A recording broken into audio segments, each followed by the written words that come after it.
নমস্কার বন্ধুরা, Annapurna হেসেল with village ফুডে আপনাদের অনেক অনেক স্বাগত।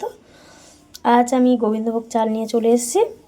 পিঠে তো অনেক রকমের খেয়েছেন, আজকে আমি একটু ভিন্ন স্বাদের অন্যরকম পিঠে বানিয়ে দেখাবো। কেমনভাবে বানাচ্ছি পুরো ভিডিওটা স্কিপ না করে আপনারা দেখতে থাকুন, আশা করি আপনাদের ভালো লাগবে।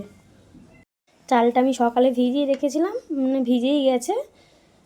চালটা এবার আমি শিলেতে গুঁড়ো করে নেবো খুব ভালোভাবে চালটা গুঁড়ো করে নেবো শিলনোড়াতে। শীতকাল মানেই পিঠে, শীতকালে নানান রকম পিঠে না খেলে ঠিক মজে না। আর হাতে গুঁড়ো করে নিলে কিন্তু পিঠেটা খুব সুন্দর ওঠে।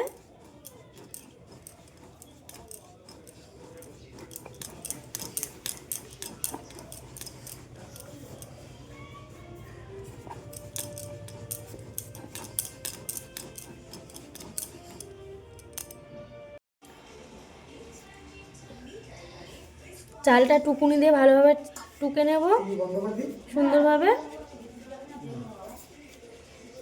যাতে চালের কোনাগুলো বার হয়ে যায়। তারপরে কিন্তু পিঠেটা করলে ভালো ফিনিশিং পিঠে হবে।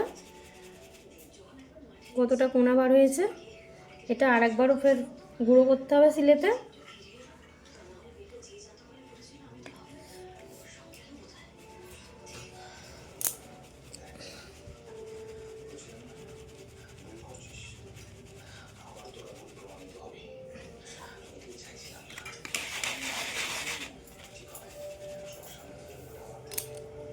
বন্ধুরা, আমার চালের গুঁড়োটা খুব ভালোভাবে হয়ে গেছে। শিলেতে গুঁড়ো করে নিয়েছি পুরো মিহি করে। এবার চালের গুঁড়োটা কুসুম গরম জলেতে ভালোভাবে গুলে নেব।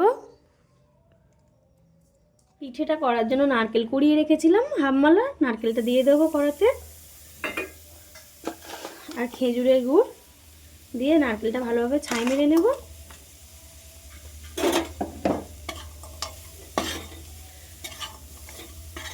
শীতকাল মানে সব পিঠে পুলির উৎসব, প্রতিটা বাড়ি কম বেশি পিঠে হয়। নারকেলটা ছাই মারা হয়ে গেছে, এবার আমি তুলে নেব।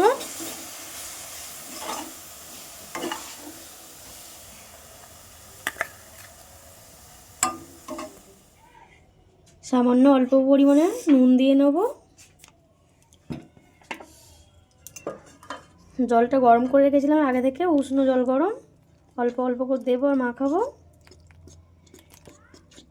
এই কাগজ পিঠেটা কিন্তু খুব সুন্দর লাগে খেতে। অনেকে পেপার পিঠে বলে, আবার অনেকে কাগজ পিঠে বলে। আপনারা কে কী বলেন অতি অবশ্যই কমেন্ট করে জানাবেন।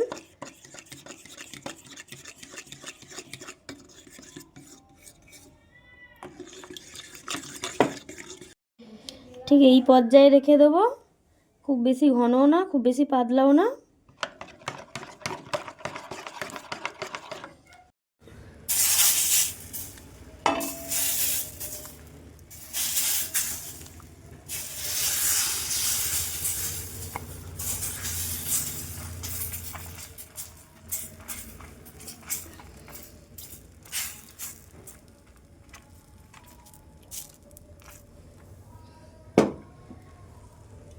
আস্তে কিন্তু আঁচটা রাখতে হবে।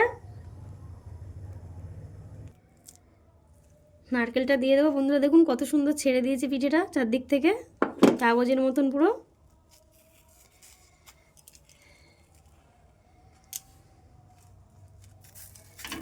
উঠে গেল।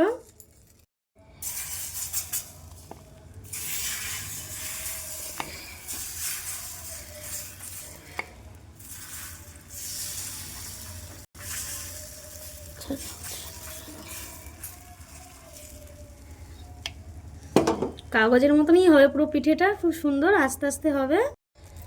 পিঠেটা কিন্তু চারদিক থেকে পুরো উঠে এসছে। এই মাঝ বরাবর দিয়ে দেবো, দিয়ে হাত দিয়ে এইভাবে তুলে নেব।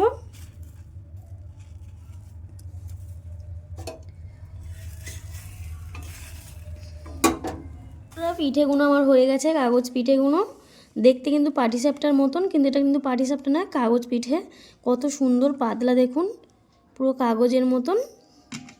পিঠের রেসিপিটা যদি আপনাদের ভালো লেগে থাকে তাহলে চ্যানেলটির পাশে থাকুন, সাবস্ক্রাইব করুন আর বন্ধুদেরকে শেয়ার করবেন।